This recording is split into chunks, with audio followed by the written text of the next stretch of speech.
Hi, I'm Annabel. And I'm Grace, and we're from Annabel Grace magazine. And we've got some more makeup tips for you. Hope you saw our last vlog, which was all about the eyes, mascara in particular. So now, in a more general way, lots of different parts of your face. Starting with how to make your eyeshadow colour look as intense and wonderful as possible. So, you can literally cover your lid with one of these white eye pencils. This one's from Studio 10, and normally you put it on the inside of your sort of waterline. Reminds me of the 60s. Yeah. That was a big thing then, wasn't it, to do? But yes, but if you put it all over the lid and then apply your eyeshadow, yes, it really makes that colour as true as it should be. Yeah, if you like to wear a blue or a green or something like that, it'll make it pop. Yeah, and you don't have to have one of those eyeliners if you don't want to. You can use a really, really pale eyeshadow you've already got, or you could use a concealer, a very pale concealer. Our next tip is about concealer under the eye. Now, I think we all probably apply it just where our bags, dark circles are, don't we? Well, this is quite a clever tip, and it does work. I've been using it for a while, so if you think my makeup's wonderful, this is why. Anyway, you apply it in more of a triangle. I am going to drop a picture in to show you this because we can't really demonstrate here. No, but sort of a concealer like this with a lovely spongy end. Yes, and you can dot it and then blend it. But it's much more down to sort of virtually to the end of your nose and then up, so triangle rather than just like that. I must admit that's a new one on me because as I've got older, I've got darker skin under my eyes. Yes. So that's a really, really good tip. Because apparently if you just do it there, you're drawing attention because it's sort of slightly lighter probably than your skin tone or your foundation rather, and you're drawing attention to it. Whereas if you did it down there, it just brightens the whole eye area. So and yes, a little bit of your cheeks as well. I mean, it's a really, really good idea. Here's a really good tip if you like a smoky eye.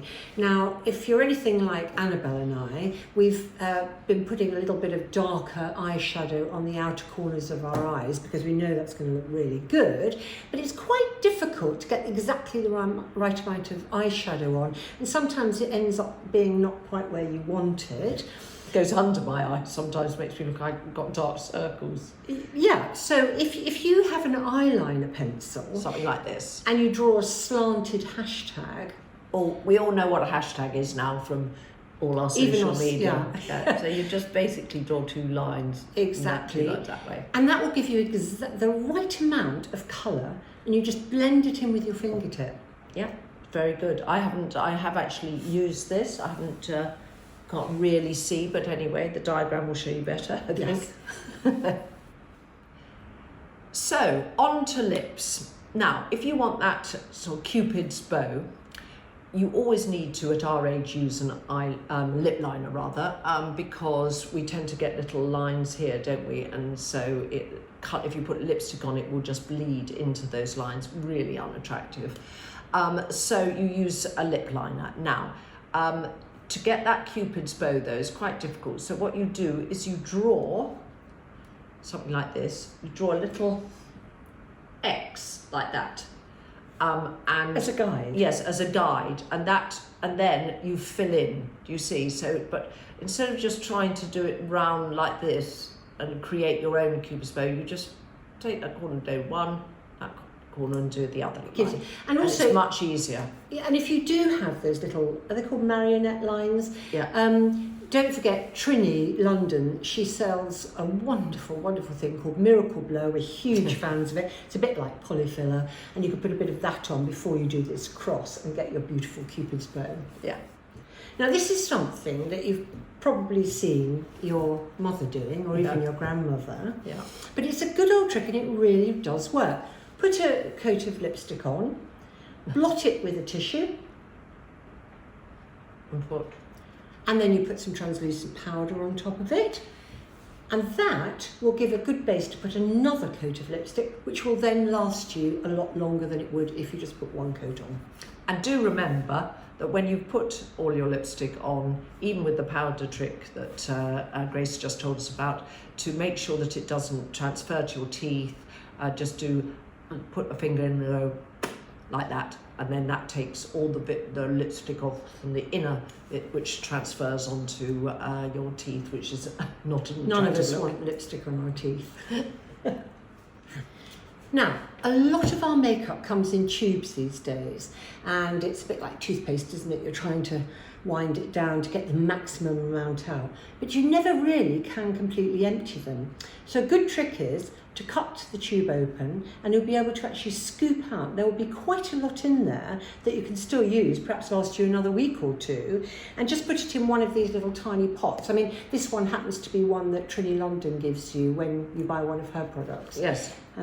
And this is my favourite product, and yours, isn't it? Apart from Miracle Blur. BFF. Yeah. Oh, it's a fabulous cream. Just put it on, and it just gives you a sort of a glow, doesn't it? But look, I'm coming to the end, so I'm So exactly. you need to be putting that in there. It'll last another week or so. Yeah, save lots of money. Now, we all like to wear a little bit of perfume, and perfume is incredibly expensive. And the thing is that I watched my daughters the other day. She was going out just randomly spraying herself. Well, that's, don't we all? Yeah, and it's a complete waste of money. You need to put it at your pulse point, so just a little bit underneath the ear, just there, a little bit at the base of the throat, here. In your wrists, elbows, inside your elbows, and the back of your knees. Not what I think. I also put, it's probably not a pulse point, but I like to put a little tiny bit on the back of my neck, just in case anyone's going to come up from behind and give you a kiss. And apparently, I was told by a perfume lady that, you know how we all do that thing, we spray a bit on our wrist and then we go like that? Yes, don't But do apparently it. you shouldn't do that, you bruise the perfume. There's something about the molecules. Yeah. Yeah. So you shouldn't, you should just sort of spray a little bit on each.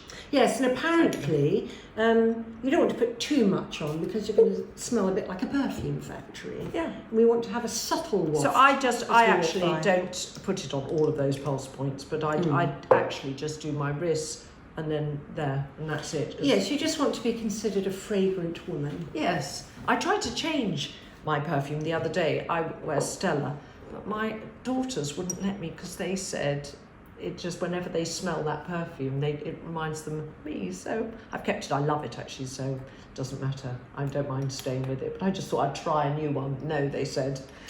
Yeah, I must admit I've got 2 or 3 because I do like to ring the changes. Yeah. Oh well, there we are. Our magazine has been going for some years now, and I think for at least the last 5 years, we have been talking about the simple human mirror. And it's something that we absolutely love. It magnifies to a huge degree, so you can see to do your makeup beautifully. Absolutely brilliant, brilliant mirrors.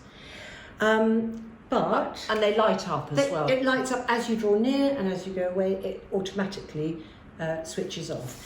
They are fantastic, and we will put a link to those because I think that's probably the most important thing in each of our bathrooms. Yes, it is. But do remember that even if you apply your makeup in front of one of these fantastic mirrors, you should again move out towards daylight, like near a big window, and check your makeup again, because you will be amazed that even though your makeup might look perfect and everything blended, you'll come out and you'll see that something isn't quite blended. Particularly important for things like blusher or makeup line around here.